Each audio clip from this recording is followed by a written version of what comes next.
فرکانس شبکه بر ماهواره هاتبرد و بر ماهواره نایل سات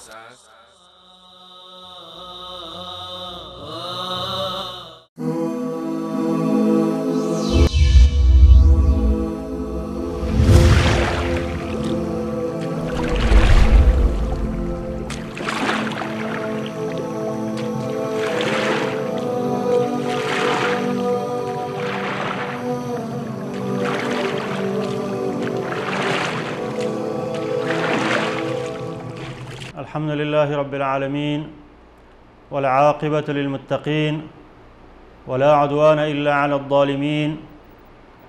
وأشهد أن لا إله إلا الله ولي الصالحين وأشهد أن محمدا إمام المتقين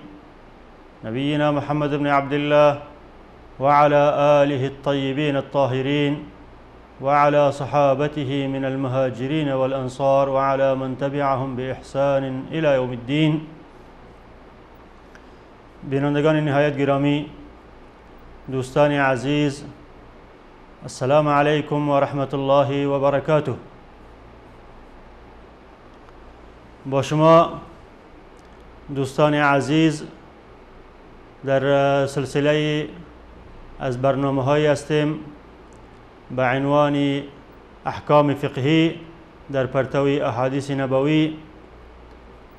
و این قسمت دوم این برنامه است. در قسمت اول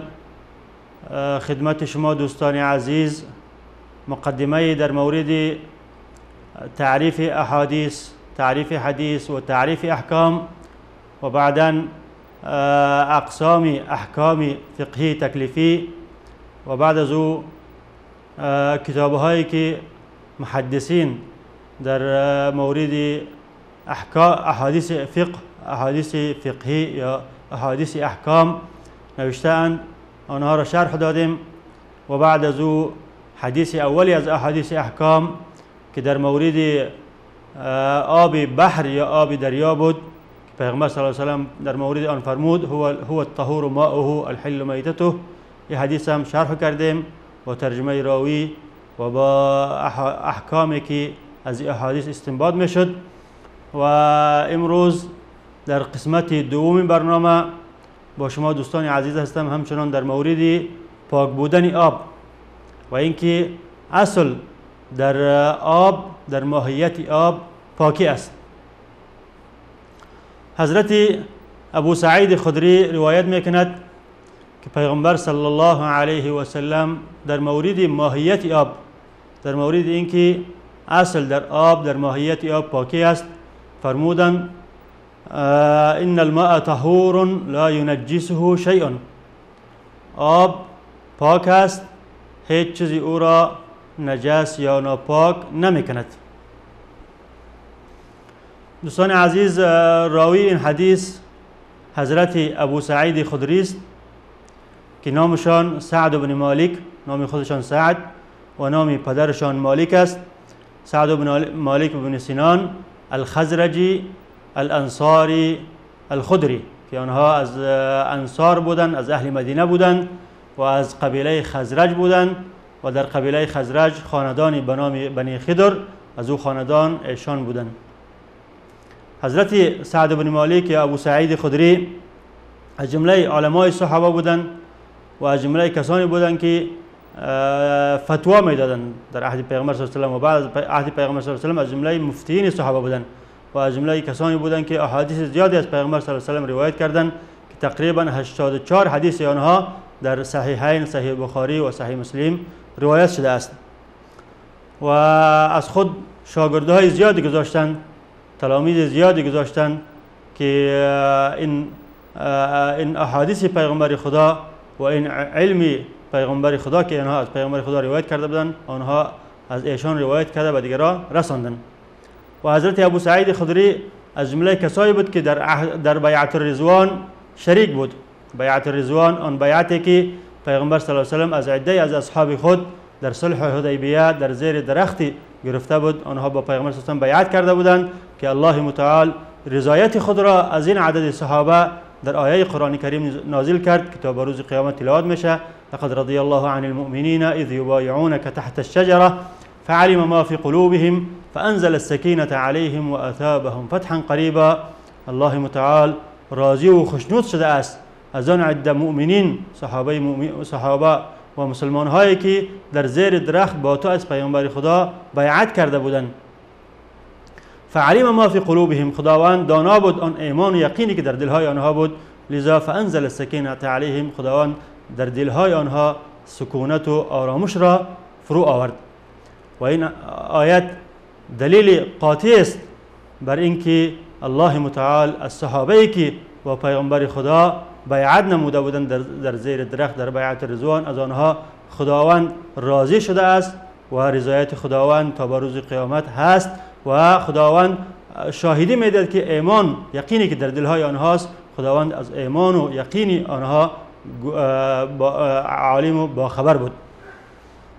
و این صحابه بزرگوار ابو سعید خدری جز این اصحاب کرام بود. و این صحابی بزرگوار در سال 74 هجری در مدینه منوره وفات کردند و سالشان عمرشان 86 ساله بود. خداوند از ایشان و از تمام اصحاب کرام راضی باشد. ابو سعید خدری روایت میکند پیغمبر صلی الله علیه و سلم فرمودند الماء طاهر لا ينجسه شيء، ان الماء طاهر لا ينجسه شيء. و تحقیق آب، ماهیت آب پاک است که او را هیچ چیزی نجس نمیکند. و این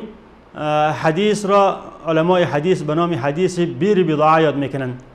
چون این حدیث سببی دارد. یعنی گفته پیغمبر صلی الله علیه و سلم جوابی واقع شده از سؤال یک عده از صحابه که آنها در مورد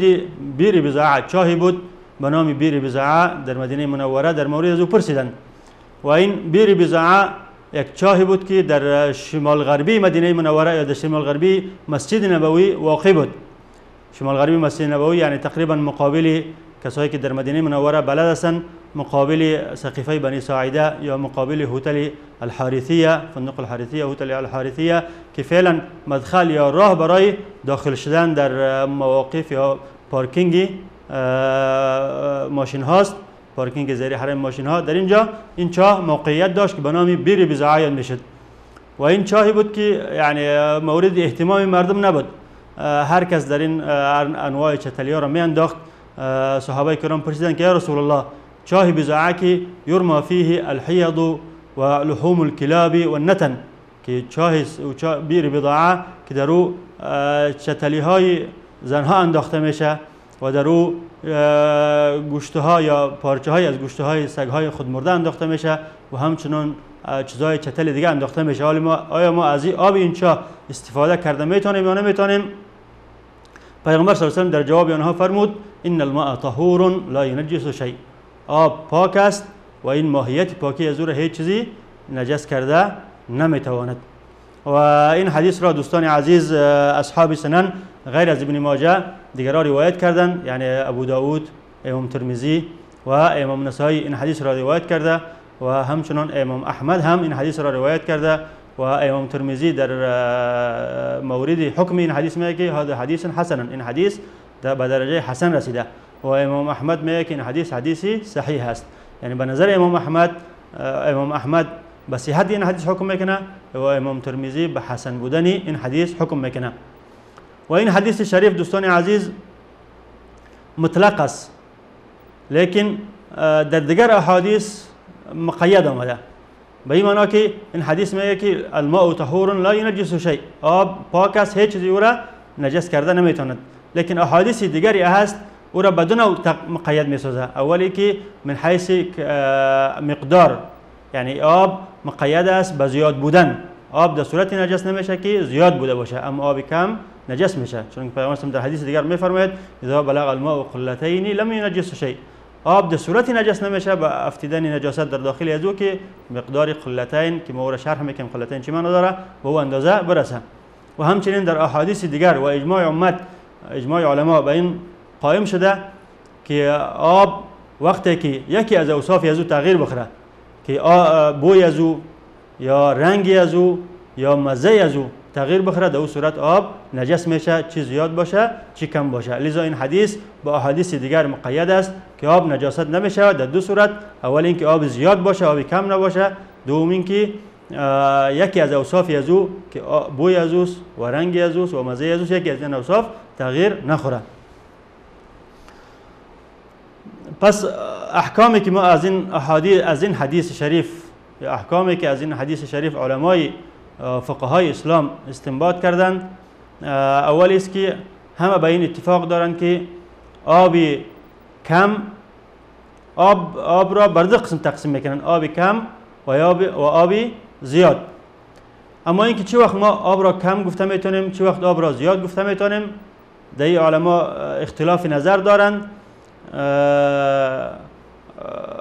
که آب کم چه وقت ما به او آب اطلاق کم کرده میتونیم و چه وقت به او اطلاق زیاد کرده میتونیم. هر علمای احناف، امام ابو حنیفه رحمت الله علیه میگه که معیار زیادتی آب پیش ما است که وقتی که ما در لب آب استاد شیم، یک طرفی از او را حرکت بدهیم، طرف دیگری از او حرکت نکنه و آب زیاد است. مثلا آب حوض است که استاد شده به دست یا به چوب یک طرف از او را حرکت بدید، طرف دیگری از آن حرکت نکنه، این آب را آب زیاد گفته می شود. و اما صاحبین ابو حنیفه رحمه الله، امام ابو یوسف و امام محمد بن شیبانی رحمهم الله، به این میگن که آب در صورتی ما زیاد گفته میتونیم که 10 در 10 گز بوده باشه، گز شرعی که تقریبا 40 سانتی است، یعنی اینکه 4 در 4 متر بوده باشه، این آب را ما آب زیاد میگیم. اما اگر از این کمتر بوده باشه ما به او آب حکمی آب کم را میکنیم. و امام شافعی نظر به حدیثی که بعد از این که اذا بلغ الماء قلتين لم يحمل خبث، به این حدیث دلیل میگیره، میگوید که آب را ما در صورت زیاد گفته میتونیم که به 2 قله برسه، که قله را قلتین را علما به 500 ریتل تقدیر کردن که تقریبا 204 کیلوگرم میشه به حساب کیلوگرم و 217 لیتر میشه به حساب لیتر. به این مقدار آب وقتی که رسید و آب را ما آب زیاد میگیم، از او کم بوده باشه آب کم میگیم. اما اینکه حدیث مطلقاً به این دلالت میکنه که وقتی که نجاست در آب برسه و آب نجس نمیشه و تا که رنگ و بوی و مزه از او تغییر نخوره. لذا اهل ظاهر و بعضی از مالکی ها به این حدیث دلیل گرفتن که آب به هر مقداری که بوده باشه، به ظاهر این حدیث دلیل گرفتن که آب به هر مقداری که بوده باشه او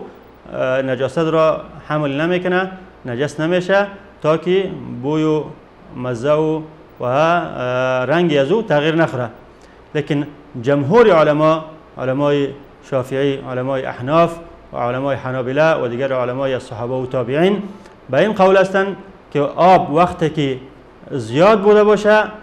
ما به این حدیث عمل میکنیم، یعنی آب وقتی که زیاد بوده باشه نجس شده نمیتواند. اما آب وقتی که کم بوده باشه و آب داود نجاست بافته و آب را ما نجس میگیم، اگرچه رنگ و بوی از او تغییر بخوره یا نخوره. و آنها این حدیث را حمل میکنن به آب زیاد، یعنی حدیث محمول است به آب زیاد که آب در صورتی نجس نمیشه که آب مقدارش زیاد بوده باشه. اما آب وقتی کم بوده باشه، آب داخل یک ظرفی بوده باشه، داخل یک سطلی بوده باشه، یا یک چاهی بوده باشه که آبش خیلی کم بوده باشه، یا اینکه حوضی بوده باشه که خردترک و کوچک بوده باشه، یا چشمه بوده باشه که خیلی کوچک باشه و روان هم نباشه، آبش یک جای استاد باشه، این آب را آب کم گفته میشه. وقتی که در این نجاست میافته این آب نجس میشه، اگرچه رنگ و بوی و مزه از او تغییر هم نخوره. اما در صورتی که آب زیاد بوده باشه و در اون نجاست بافته و رنگ و بوی مزه از او تغییر نخوره و آب نجس شده نمیتوانه، نظر به این حدیث. اما اینکه آب کم در هر صورت نجاست میشه، احادیث زیادی به او دلالت میکنه، از جمله حدیث استيقاظ من النوم میگه، حدیثی که پیغمبر صلی الله علیه و سلم فرمودن اذا استيقظ احدكم من نومه فلا يغمس يديه في ماء او في اناء حتى يغسلها ثلاثا. وقتی که یکی از شما از خواب برمیخیزه باید در سای خود را داخل آبی نکنه، داخل ظرفی که داخل از او آب بوده باشه داخل از او نکنه تا که او را 3 بار بشویه. در این حدیث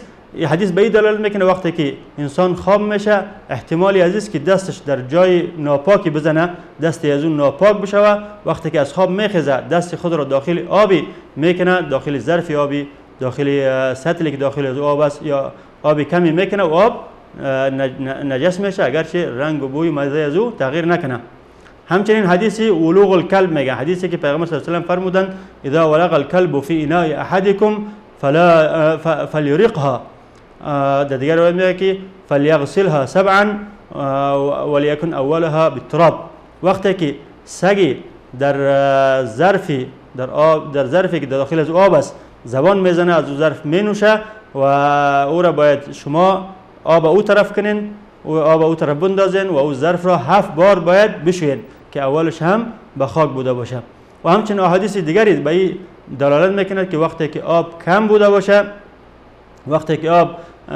حکم کمی با او کنیم، آبی سطلی باشه، آبی ظرفی باشه و آبی که چاه خرترکی باشه یا آبی که داخل یک حوض خرترکی بوده باشه که به مقدار قلتین نرسه یا به مقداری که احناف تحدید کردن که 4 در 4 متر نبوده باشه به او اندازه نرسه و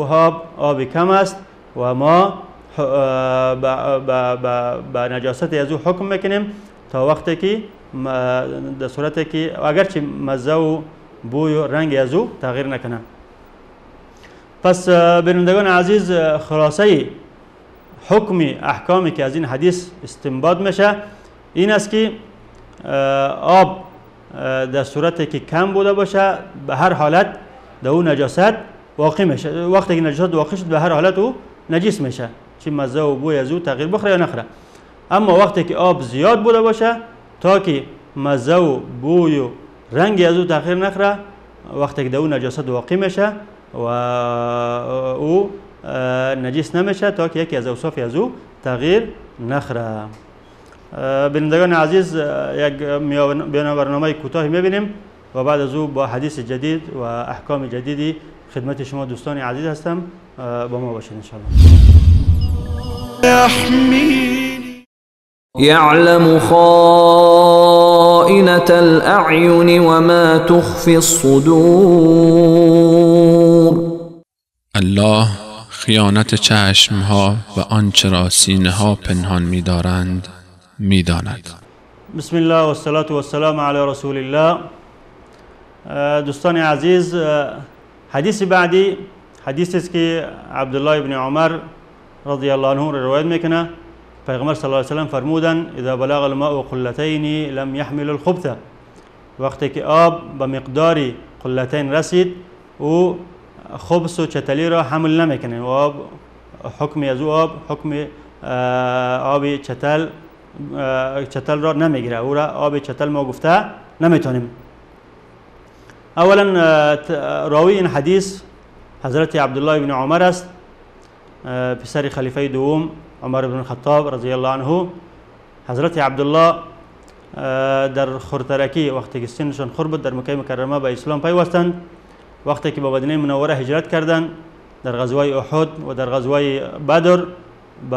نسبت خرد بودن سنشان پیغمبر صلی الله علیه و سلم رفتن از آنها قبول نکرد، لذا نتوانستند که در غزوه بدر و احد شرکت کنند و اولین غزوه که در او شرکت کردند غزوه خندق بود و این صحابی بزرگوار از جمله علمای صحابه بود و از جمله کسانی بود که احادیث زیادی از پیغمبر صلی الله علیه و سلم روایت کردند و از ایشان شاگردان زیادی باقی مانده که آنها از آنها احادیثی که از پیغمبر روایت کرده بودند به دیگر مسلمان های دنیا رسانیدند. و این صحابی بزرگوار در مکه مکرمه در سال 73 هجری به لقاء الله پیوستند و در قبرستانی به نام مقبره المهاجرین که در منطقه زیتوا واقع بود در این قبرستان دفن شدند. این صحابی بزرگوار روایت میکنه که پیغمبر صلی الله علیه و سلم فرمودند اذا كان الماء قلتين لم يحمل الخبث. و این حدیث سبب ورودی داره، مثل حدیث سابقه که صحابه کرام در مورد بیر بضاعه یا چای بضاعه سوال کرده بودند، پیغمبر صلی الله علیه و سلم جواب داد. این حدیث هم جوابی از سوال است. سوال صحابه این بود که صحابه کرام پیش پیغمبر صلی الله علیه و سلم آمدن و فرمودن که احیانا در دشتها آبهای می باشه، آبهای باران جمع شده می باشه، آبهای چاه هاست و آبهای حوضه هاست و آبهای چشمه هاست، لیکن در دشت است، در جایی است که مردم سکونت نمیکنه و در اینجا سباع یا حیوانات درنده مثل از قبیل گرگ، شیر و مثلا روبا، مثلا سگ، حیوانات درنده میآید و از آب این آب دشته ها می نوشه که آب چه چاه باشه، چه حوض باشه، چه چشمه بوده باشه و چه آب باران باشه که جمع شده باشه، از این آب می نوشه. آیا ما میتونیم که وقتی که در دشت رفتیم از این آب استفاده کنیم؟ پیغمبر صلی الله علیه و سلم یک معیار قرار دادن که اذا بلغ الماء قلتین لم يحمل خبث، وقتی که آب بر 2 قله برسه او خبث را حمل نمیکنه. و این قاعده کلی برای این است که وقتی که آب به او حکمی زیادت کرده شوه که آب زیاد گفته شوه، اگر در اون به نجاست میافته، یعنی حیوانات داخل از اون نجاست میکنن یا از آب از اون مینوشن، شما از آب از اون استفاده کرده میتونین، چون آب را ما آب نجس گفته نمیتونین. وقتی که آب بر 2 قله رسید، در مورد قلتین قسمی که قبلا گفتیم، علما گفتن که قلتین تقریبا 500 ریتل است که مساوی به 204 کیلوگرم آب یا اینکه 217 لیتر آب میشه. وقتی که آب به این عدد برسه ما او آب را آبی نجس گفته نمیتونیم مگر در اون نجاست هم واقع شود. و لم يحمل الخبث یعنی نجاست را نمیبرداره، نجاست را از خود دفع میکنه. اگرش نجاست در او واقع شود بعد نجاست از خود دفع میکنه، آب نجس نمیشه، چون در روایت دیگر میگه که لم ینجس، آب نجس نمیشه. و به این معنی که نجاست از خود دفع میکنه تا وقتی که البته یکی از اوصاف از او تغییر نکنه که رنگ و بوی و مزه از اوست. این حدیث را دوستان عزیز اصحاب سنن یعنی امام ابو داود، امام ترمذی، امام نسائی و امام ابن ماجه هر 4 روایت میکنن و ابن خزیمه هم روایت میکنه و حکم به صحت این حدیث میکنه و همچنین حاکم در المستدرک و ابن حبان در صحیح خود این حدیث را روایت میکنن و همه حکم به صحت این حدیث میکنن. و این حدیث است که به این حدیث امام شافعی با دلیل به مقدار آب گرفته که آب را ما وقتی که زیاد میگیم که به قلتین برسه. اما علمای دیگر احناف این حدیث را گفتن که چون حدیث در لفظش اضطراب است، در بعضی روایت ها قله آمده و در بعضی روایت ها قلتین آمده و در بعضی روایت ها 3 قلل آمده، چون در لفظ این حدیث اگرچه سند صحیح است در لفظ اضطراب آمده، لذا به این حدیث استدلال نکردن و گفتن که آب را ما در وقتی که زیاد میگیم که یک طرفش حرکت داده شود طرف دیگرش حرکت نکنه، یا اینکه 4 در 4 متر بوده باشه یا 10 در 10 ذراع بوده باشه. به هر صورت وقتی که آب را ما به او حکم زیادت میدهیم و آب نجاست را حمل نمیکنه و در وقتی که نجاست واقع میشه مادامی که یکی از اوصاف از او تغییر نخوره و آب را ما نجس گفته نمیتونیم. اما در صورت کم بوده باشه چه اوصافی از او تغییر بخوره یا نخوره و آبی نجس است. دوستان عزیز حدیث بعدی هم تقریبا نزدیک با این حدیث است در معنا که حضرت ابو هریره روایت میکنه که پیغمبر صلی الله علیه و سلم فرمودن لا یغتسل احدکم فی الماء الدائم و هو جنوب، یکی از شما غسل نکنه در آب همیشه، آبی که همیشه در یک جا ایستاد است، روان نیست، در حالی که او جنوب است، در حالی که او جنابت داره. و این لفظ امام مسلم روایت میکنه و در امام بخاری هم لفظ نزدیک به این حدیث نزدیک به این روایت میکنه از ابو هریره که پیغمبر صلی الله علیه و سلم فرمودند لا یبولن احدکم فی الماء الدائم الذي لا یجری ثم یغتسل فیه، یکی از شما این طور نکنه که در آب دائم، در آبی که همیشه ایستاد است، آبی که حرکت نمیکنه، داخل از او باول کنه، شاشه کنه و بعد از او غسل جنابت کنه. و این هر دو حدیث در بخاری هست و همچنین در ابو داود هم همچنین آمده، لیکن بجای که ثم یغتسل فیه میگه که ثم ولا یغتسل فیه من الجنابه، یعنی تو نکنه که در آبی همیشه، آبی که همیشه واقع است در یک جای حرکت نمیکنه و آب شاشه کنه بعد از او غسل جنابت هم بکنه. به هر حال حدیثی که در مسلم واقع است مطلق است، یعنی مطلقا نمیتونه که در آب انسان جنوب در آب همیشه دائم غسل کنه. اما حدیثی که در امام بخاری است مقید است و همچنین حدیثی که در ابو داود است مقید است بر اینکه در صورت جنوب در آب دائم غسل کرده نمیتونه که در آب شاشه نکنه خودش، یعنی اگر در آب شاشه داخل شو شاشه بکنه بعد از غسل جنابت کنه، غسل جنابت از او صحیح نیست. و همچنین اگر شاشه ای را داخل او آب بندازه بعد از او آب غسل جنابت بکنه، غسل جنابت از او صحیح نیست، باید از سر با آب پاک غسل بکنه. بعضی علما مطلقاً از این حدیث استدلال کردن اهل ظاهر که آب وقتی که استاد بوده باشه، چی کم باشه و چی زیاد بوده باشه، وقتی که در او شاشه واقع میشه، چتلی واقع میشه، انسان داخل از شاشه میکنه، بعد از او اگر غسل میکنه غسل جنابت غسل از او صحیح نیست. اما امام نووی نقل میکنه که جمهور علما بر این هستند که این حدیث در مورد آب کم برای تحریم است، یعنی وقتی که آب کم بوده باشه، یک جای است آب استاده است لیکن کم است، آب باران است استاده است لیکن کم است، مقدار به او حکم زیاد کرده نمیشه. آب چاه است که حرکت نداره استاده است لیکن کم است زیاد نیست، به او حکم زیاد کرده نمیشه. و همچنین آب حوض است که حوض خرترک است، حوض کلان نیست، یا چشمه است که همیشه در جای خود استاده است روان نیست و آب کم داره. ما به این حدیث در مورد این آبها برای تحریم است، وقتی در او انسان شاشه میکنه نجاست میکنه بعد از او غسل میکنه، غسل از او کفایت نمیکنه و باید دوباره با آب پاک غسل کنه. اما در وقتی که آب زیاد بوده باشه، آب باران مثلا به شکل یک حوض کلانی جمع شده باشه یا یک حوض کلانی بوده باشه یا چاه کلانی بوده باشه و یا اینکه چشمه بزرگی بوده باشه یا آب کمی بوده باشه، چشمه کمی باشه که روان بوده باشه، در او صورت حدیث میگه حکم تنزیه را میگیره، یعنی مکروه تنزیهی است. اگر خوب است که نکنه و اگر کرد از جنابتش کفایت میکنه و این حدیث برای تحریم در مورد از او نیست. و این حدیث شامل آبهای میشه که کم بوده باشه، اما شامل آبهای کم بوده باشه در مورد آنها برای تحریم است و اما آبها وقتی که زیاد بوده باشه در مورد از او برای تنزیه است. و همچنین این حدیث شامل وضو کردن و نوشیدن هم میشه، یعنی وقتی که آب کم بوده باشه یا اینکه زیادی بوده باشه که استاد بوده باشه، وقتی که دو شاشه میکنه یا چتلی میافته باید از او وضو نکنه و از او ننوشه. البته قسمی که گفتیم وقتی کم بوده باشه حرام است، اما وقتی که زیاد بوده باشه مکروه تنزیهی است. این بود بعضی یا احکامی که ما از این احادیث استنباط کردیم و خلاصه این احکام این بود که مقدار آب زیاد را ما از این احادیث استنباط کردیم که ما چه وقت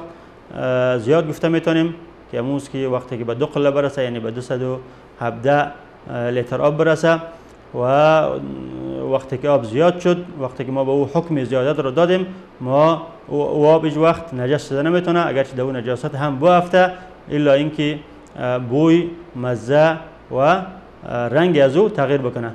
و همچنان آب وقتی که زیاد بوده باشه در نجاست انسان شاشه میکنه یا نجاست در او میاندازه، و آب مکروه است که انسان از او دوباره غسل بکنه یا وضو بکنه یا از او آب بنوشه. لیکن وقتی که کم بوده باشه، وقتی که آب کم بوده باشه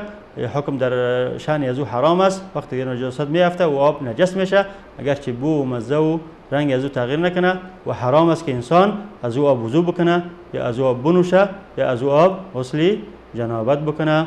و دوستان عزیز این بود بعضی از احکام این احادیث، و تا قسمت آینده برنامه با شما خداحافظی میکنیم. والسلام علیکم و رحمت الله و برکاته.